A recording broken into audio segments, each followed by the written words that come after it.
नमस्कार मित्रों।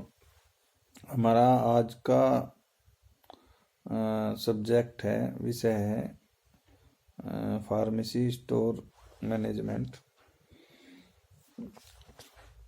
अगर फार्मेसी स्टोर मैनेजमेंट की बात की जाए तो किसी भी बड़े हॉस्पिटल में, खासकर गवर्नमेंट इंस्टीट्यूशंस हैं या कोई प्राइवेट इंस्टीट्यूशंस हैं, वहाँ पे जो फार्मेसी स्टोर है या वहाँ की जो सेंट्रल फार्मेसी है वो एक मेन पार्ट होता है हॉस्पिटल का। जब हम किसी हॉस्पिटल की बात करते हैं तो सबसे पहले हमारे दिमाग में एक ही चीज़ आती है, डॉक्टर, और उसके बाद आती है मरीज की दवाई। इस हॉस्पिटल चलाने के लिए जितने भी पार्ट हैं सभी ज़रूरी हैं, सभी पैरामेडिकल स्टाफ, नर्सेज बहुत ज़रूरी हैं। लेकिन जो मरीज के ट्रीटमेंट में एक जो सबसे ज़रूरी चीज़ है वो है दवाई। और दवाई जो है वो सेंट्रल फार्मेसी या जो वहाँ की जो फार्मेसी स्टोर होते हैं वहाँ का एक मेन पार्ट है।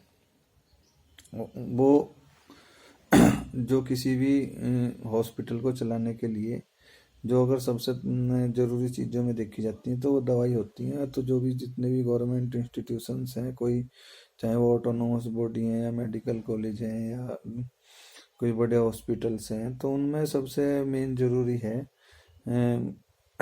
Central pharmacy. तो आज हम बात करेंगे कि सेंट्रल फार्मेसी काम करती कैसे है। सब में सीधी सीधी सी बात है, अगर एक मोटा मोटा सा हिसाब बनाया जाए कि हमें दवाई मंगानी है और वार्ड्स को देनी है, ये एक लाइन का सब वो हो गया आंसर। लेकिन इससे जो दवाई मंगानी है, इस मंगाने तक का प्रोसेस और फिर जो दवाई मरीज को देनी है उसका तक का प्रोसेस, वो दोनों बहुत अलग अलग चीज़ें हैं। हालांकि एक वीडियो में ये चीज़ नहीं आ सकती, लेकिन हम कोशिश करेंगे और इसके ऊपर हम धीरे धीरे करके हम अलग अलग भी कुछ वीडियो बनाएंगे। तो हमें ऐसा एक अच्छा स्टोर मैनेजमेंट बनाने के लिए हमें क्या क्या करना चाहिए। तो सपोज करो जो हमारी आरसी हुई है, आरसी के बारे में तो हम बाद में बात करेंगे। हमें ये करना है कि अभी हमें अपना इन्वेंट्री मैनेजमेंट की बात करें तो हमें क्या करना चाहिए। तो जो अगर हम एक एग्जांपल लें कि हम किसी ऑटोनोमस बॉडी का जो हेल्थ इंस्टीट्यूट है उसकी बात करें, तो सपोज करो कि एक अमूमन एक छोटे से जो मिडिल क्लास इंस्टीट्यूट है वो भी 500 बेड के होते हैं।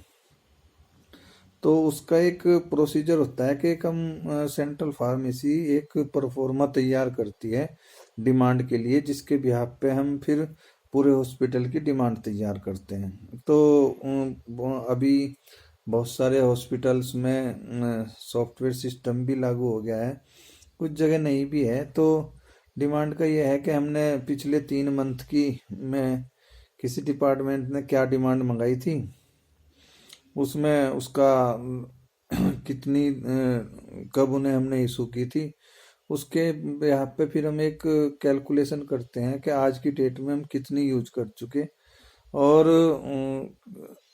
कितनी हमें आगे के लिए मंगानी है।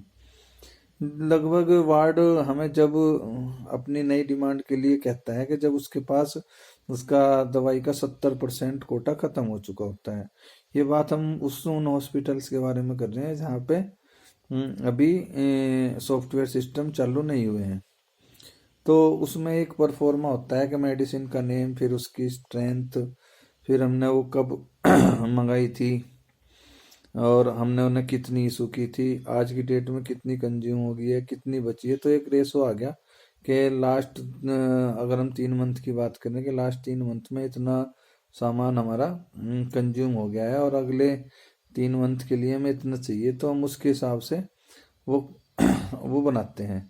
तो कोई भी स्टोर है उन्हें एक अपना कंपेरेटिव चार्ट बना के, कंपेरेटिव चार्ट बनाने के बाद एक ये कर लेना चाहिए कौन कौन सी दवाई कितने कितने उसमें आ रही है, मतलब कितनी कितनी मांगी गई है। तो जितनी भी वार्ड से दवाई मांगी गई है तो उनका एक कंपेरेटिव बन जाता है। तो फिर सेंट्रल फार्मेसी का मेन काम ये है कि वो ये देखे कि जो दवाई मांगी गई है उन्होंने मान लीजिए लास्ट 3 मंथ के कंजम्पशन के आधार पर मांगी है, तो आने वाले टाइम में उस तरह के मरीज हॉस्पिटल में होंगे या नहीं होंगे, होंगे तो कम होंगे या ज़्यादा होंगे या इतने ही रहेंगे। कुछ चीज़ ऐसी हैं कि जो 12 महीने दवाइयाँ यूज होती हैं, कुछ दवाइयाँ सीजनल होती हैं। तो अगर हमने मान लीजिए कोई दवाई मान लीजिए कोई दवाई है जो सर्दी के मौसम में यूज होती है और हम उसकी डिमांड जनवरी फरवरी फरवरी में बना रहे हैं, हमें मान लीजिए प्रोसीजर पूरा करने में, अप्रूवल लेने में वो सारा टाइम में 15 दिन का टाइम लगेगा। तो उसके बाद मान लीजिए आने वाले टाइम में वो दवाई इतनी यूज नहीं होगी। तो हमें क्या करना चाहिए, सेंट्रल फार्मेसी को क्या करना चाहिए कि उसमें से अकॉर्डिंगली हमें उसकी डिमांड घटा लेनी चाहिए रीजन दे के। और कुछ दवाई ऐसी हैं जो गर्मी में यूज होती हैं और सर्दी में उनकी डिमांड काफ़ी कम रही है, और हम मान लीजिए फरवरी में ही डिमांड बना रहे हैं, तो आने वाले टाइम में उसकी डिमांड बढ़ेगी कुछ। या हम मान लीजिए अप्रैल मई में डिमांड बना रहे हैं और आने वाले टाइम में वायरल डिजीज हैं जो उनकी डिमांड बढ़ेंगी।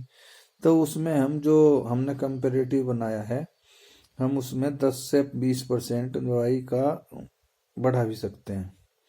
तो हमें उस चीज़ पे काम करना चाहिए।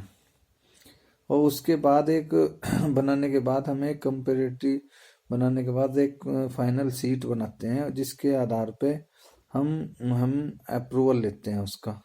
अप्रूवल लेना ज़रूरी है। कुछ हॉस्पिटल्स या कुछ वो हैं, वो खाली डिमांड और कमेटी के साइन के बाद वो करा लेते, परचेज ऑर्डर रिलीज कर देते हैं, लेकिन ऐसा नहीं करना चाहिए।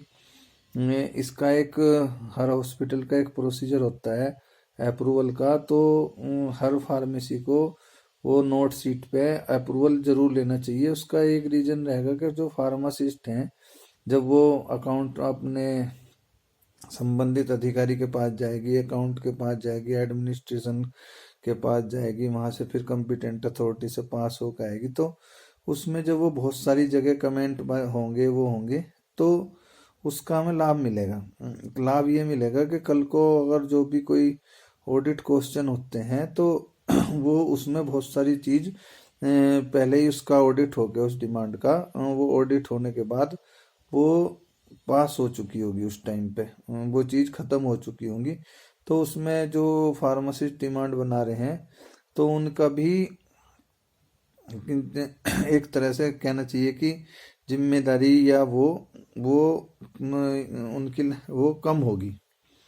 तो उन आने वाले टाइम में अगर जैसे उन फाइलों के ऊपर कोई क्वेश्चन इसलिए नहीं उठेंगे क्योंकि आपने उनकी ऑलरेडी सबके पास वो फाइल भेजी है, उन्होंने सबने चेक किए और चेक होने के बाद वो अप्रूवल मिला है। तो और कभी भी दवाई की जो बनाने का तरीका है वो ये होना चाहिए कि हमें पहला जो दिमाग में रखनी चाहिए दवाई बनाने के की डिमांड बनाने के लिए, पहली हमारी प्रायोरिटी होनी चाहिए मरीज। हमारे लिए मरीज मेन है, मरीज को कहीं पे भी कोई दिक्कत ना हो। दूसरी हमारी प्रायोरिटी होनी चाहिए इंस्टीट्यूट, क्योंकि जहाँ से हमें काम हम जहाँ पे काम कर रहे हैं उसके प्रति वफादार होना और एक अच्छा काम करके देना हमारी जिम्मेदारी है, इसीलिए हमें वहाँ बिठाया जाता है। तो पहले दूसरा प्रायोरिटी होती है हमारी इंस्टीट्यूट।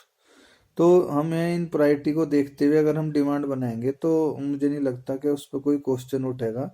क्योंकि अगर हमने कोई चीज़ मरीज के हित को देखते हुए कुछ एक्स्ट्रा मंगा ली है या वो है, तो अगर उस पर कल को कोई क्वेश्चन भी है तो वहाँ पे अगर ये चीज़ आप जस्टिफाई कर रहे हो कि मरीज के लिए थी और आपकी भावना सही है, तो उसमें फिर आपको कोई दिक्कत नहीं है।